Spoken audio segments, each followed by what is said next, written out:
Assalamualaikum warahmatullahi wabarakatuh. Aku Smart ASN dan instansiku.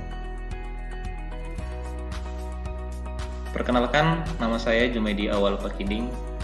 Saya selaku peserta Latsar CPNS Badan Nasional Pencarian dan Pertolongan Angkatan 8 Kelompok 3, dan saya sebagai calon terampil perawat di Kantor Pencarian dan Pertolongan Tarakan. Di sini saya akan berbagi informasi tentang instansi tempat saya bekerja. Yang pertama yaitu terkait mengenai masalah sejarah. Organisasi SAR di Indonesia yang saat ini bernama Basarnas diawali itu karena adanya penyebutan black area bagi suatu negara yang tidak memiliki organisasi SAR. Dengan berbekal kemerdekaan, maka tahun 1950 Indonesia masuk menjadi anggota Organisasi Penerbangan Internasional atau disebut dengan ICAO. Dan tahun 1959 Indonesia menjadi anggota International Maritime Organization atau disebut dengan IMO. Dengan masuknya Indonesia sebagai anggota ICAO dan IMO, maka tugas dan tanggung jawab SAR semakin mendapat perhatian. Visi dan misi. Visi: mewujudkan Badan SAR nasional yang andal, terdepan, dan unggul dalam pelayanan jasa SAR di wilayah Negara Kesatuan Republik Indonesia. Misinya secara keseluruhan yaitu menyelenggarakan siaga, peningkatan kemampuan teknis dan manajerial organisasi, pelaksanaan pembinaan kemampuan dan kesiapan sumber daya, serta menyediakan sarana dan prasarana serta peralatan komunikasi. Tugas dan fungsi. Secara kedudukan, Badan SAR Nasional atau Basarnas adalah lembaga pemerintah non-kementerian yang berada di bawah dan bertanggung jawab langsung kepada Presiden. Tugasnya itu sesuai dengan Peraturan Presiden Nomor 83 Tahun 2016 tentang Badan Nasional Pencarian dan Pertolongan. Badan Nasional Pencarian dan Pertolongan memiliki tugas membantu Presiden dalam menyelenggarakan urusan pemerintahan di bidang pencarian dan pertolongan.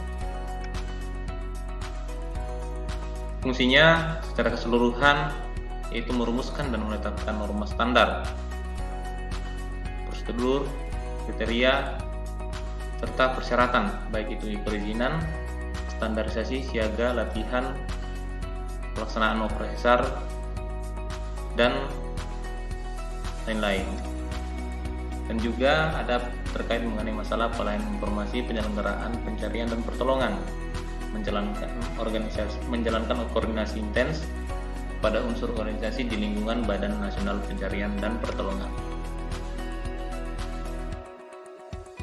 Nah, di sini juga saya akan sedikit berbagi tugas dan fungsi Kantor Pencarian dan Pertolongan.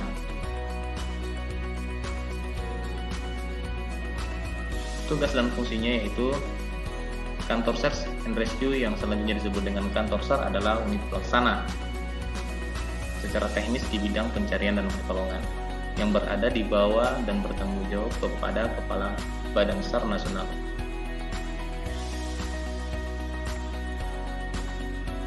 Kantor SAR mempunyai tugas melaksanakan siaga SAR, pelatihan, pembinaan potensi, tindak awal, dan operasi SAR.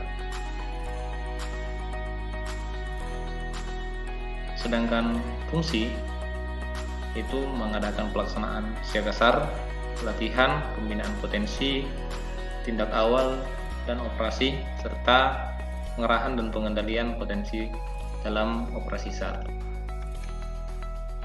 Lanjut ke nilai-nilai organisasi. Nilai-nilai organisasi Basarnas itu ada 3. Yang pertama profesional, yang kedua sinergi, yang ketiga militan. Dan saya sebagai calon terampil perawat lingkungan Badan Nasional Pencarian dan Pertolongan, tugas saya yaitu melakukan pengkajian keperawatan dasar pada individu atau dalam hal ini rekan kerja, dan melaksanakan edukasi dan sosialisasi tentang perilaku hidup bersih dan sehat di lingkungan kantor. Dalam memberikan pelayanan secara optimal dan dengan berkembangnya zaman, menuntut saya untuk meningkatkan wawasan, skill, dan pengetahuan saya di bidang keperawatan dalam ruang lingkup Badan Nasional Pencarian dan Pertolongan. Zaman terus berkembang, ASN jangan tertinggal. Afiknam, jagat samagram. Semoga selamatlah alam semesta. Terima kasih. Assalamualaikum warahmatullahi wabarakatuh.